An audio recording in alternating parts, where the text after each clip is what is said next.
नमस्कार, मी मनीषा बांगर तुमचं या व्हिडिओमध्ये स्वागत करते। चला, आपला आता UGC नेटची एक्झाम जवळ आलेली आहे तुमची।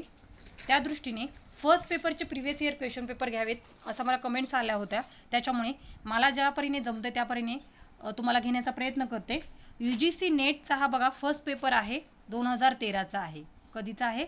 UGC नेटचा फर्स्ट पेपर आहे जून 2013चा। त्यातले फर्स्ट 25 क्वेश्चन्स मधले जे क्वेश्चन्स आहेत गणित सोडून जे आज आपण घेणार आहोत।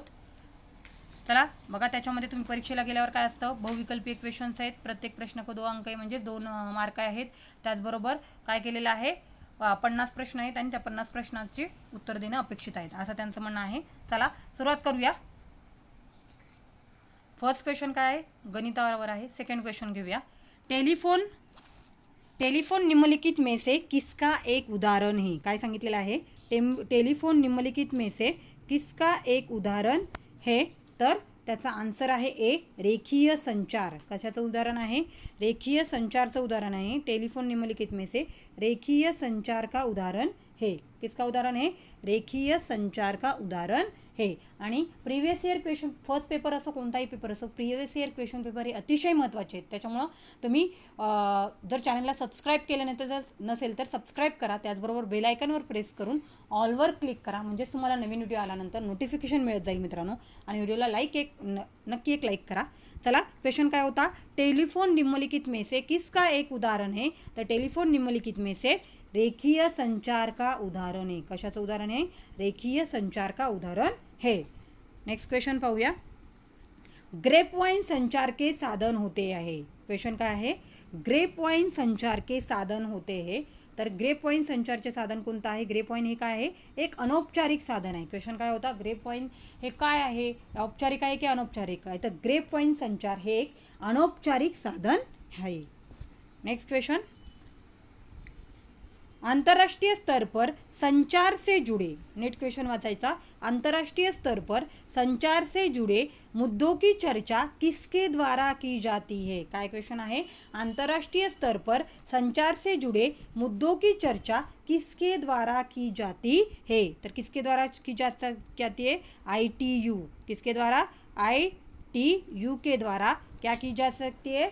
अंतर्राष्ट्रीय स्तर पर संचार से जुड़े, काय सांगितलेलं आहे, संचार से जुड़े मुद्दों की चर्चा किसके द्वारा की जा सकती है? ITU के द्वारा की जा सकती है।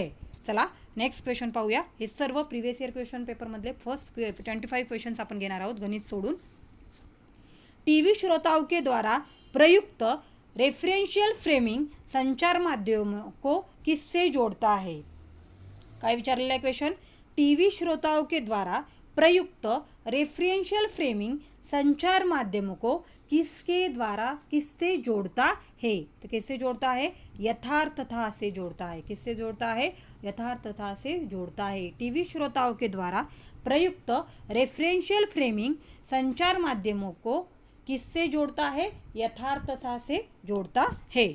नेक्स्ट क्वेश्चन, किसी कक्षा में संप्रेषित ज्ञान को निम्नलिखित में से क्या माना जाता है? किसी कक्षा में संप्रेषित ज्ञान को सांस्कृतिक निवेश माना जाता है। काय सांगितलेलं आहे, किसी कक्षा में जो संप्रेषित ज्ञान होता है उसको क्या माना जाता है? सांस्कृतिक निवेश माना जाता है। असेच previous year question paper first पेपरचे पाहिजे असतील आणि असेल तर तुम्हालाच काय करावं लागेल, चॅनलला सबस्क्राईब करावं लागेल। जे लाल कलरचं जे बटन आहे त्याच्यावर प्रेस करून आणि घंटीचं बटन बाजूला आहे त्याच्यावर काय करा, प्रेस करून ऑलवर क्लिक करा। नेक्स्ट क्वेश्चन 12 नंबरचा क्वेश्चन होता, नाही सॉरी 6 नंतर 7। कक्षा संचार को सामान्यत क्या माना जाता है? काय विचारलेलं आहे, कक्षा संचार को सामान्यत क्या माना जाता है? तो कक्षा संचार को सामान्यत संज्ञानात्मक माना जाता है। हे आता नेट एक्झाम आहे त्याच्यामुळे हिंदीमध्ये क्वेश्चन घेण्याचा प्रयत्न करते। मराठीतले सुद्धा आपले सेट पेपरचे नेट पेपरचे मराठीमध्ये सुद्धा आहेत, ते पण सगळं आपण घेण्याचा प्रयत्न करू। त्याच्यानंतर बघा,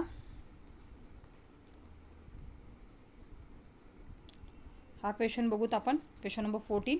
यादव अर्जुन आणि राकेश, काय विचारलेलं आहे, यादव अर्जुन राजेश तथा कमल क्रिकेट खेळते हे, राजेश तथा कमल टेनिस खेळते हे. नीट लक्ष द्यायचं. काय सांगितले त्यांनी, यादव अर्जुन आणि राजेश कमल हे सर्वजण काय करत आहेत, क्रिकेट खेळत आहेत. हे चौघजण क्रिकेट खेळत आहेत. राजेश तथा कमल टेनिस खेळते हे, लेकिन फुटबॉल नाही खेळते. म्हणजेच हे दोघं काय करतायत, टेनिस खेळत आहेत परंतु फुटबॉल खेळत नाहीत. यादव बॅडमिंटन नाही खेळता परंतु गोल्फ खेळता है. अर्जुन टेनिस नहीं खेलता, कमल कभी कभी बैडमिंटन खेलती है. कौन केवल क्रिकेट खेलता है. आंसर काय आहे, क्वेश्चन काय विचारला आहे, सॉरी, कौन केवल क्रिकेट खेलता है, तर यादव केवल. आंसर काय आहे, सॉरी बी आंसर आहे. अर्जुन केवल काय करता है, क्रिकेट खेळता है. कारण ह्याच्यामध्ये काय सांगितलेलं आहे की राजेश तथा कमल टेनिस भी खेळते. मग इथे राजेश कमल आहे बघा, हे चौघजण आधी क्रिकेट खेळत होते. मग राजेश कमल आहे म्हणून ते खेळत आहेत त्याच्यामुळे, आणि यादव आणि हे बॅडमिंटन खेळतात परंतु कधी गोल्फ पण खेळत आहेत. अर्जुन टेनिस पण खेळतो पण हे सर्वजण क्रिकेट पण खेळत आहेत. म्हणजे काय सांगितलेलं आहे, कोण केवल क्रिकेट खेळता है. यापैकी कोण केवल काय सांगितलेलं आहे, क्रिकेट खेळता आहे. तर त्याचा आन्सर काय आहे, त्याचा आन्सर आहे बी अर्जुन. नेक्स्ट क्वेश्चन, एक निगमनात्मक तर्क मान्य नहीं हो सकता. कोणत्या परिस्थितीमध्ये एक निगमनात्मक जो तर्क असतो तो मान्य नसेल असा क्वेश्चन आहे. तर त्याचा आन्सर आहे बी, यदि इसके आधार वाक्य सही है और निष्कर्ष गलत है. तर काय सांगितलेलं आहे, आधार वाक्य बरोबर आहे, निष्कर्ष चुकीचे असतील तर एक निगमनात्मक तर्क मान्य नहीं हो सकता. एक निगमनात्मक तर्क मान्य नहीं हो सकता यदि इसका आधार वाक्य सही है और निष्कर्ष गलत है, तो एक निगमनात्मक तर्क मान्य नहीं हो सकता. नेक्स्ट क्वेश्चन, एक सादृश्यमूलक तर्क किस प्रकार सशक्त बनता है. क्वेश्चन काय आहे, एक सादृश्यमूलक तर्क किस प्रकार सशक्त बनता है. तर आंसर बी, आधार वाक्य की पुष्टि के आधार पर दावे में कमी लाना. काय क्वेश्चन आहे, आधार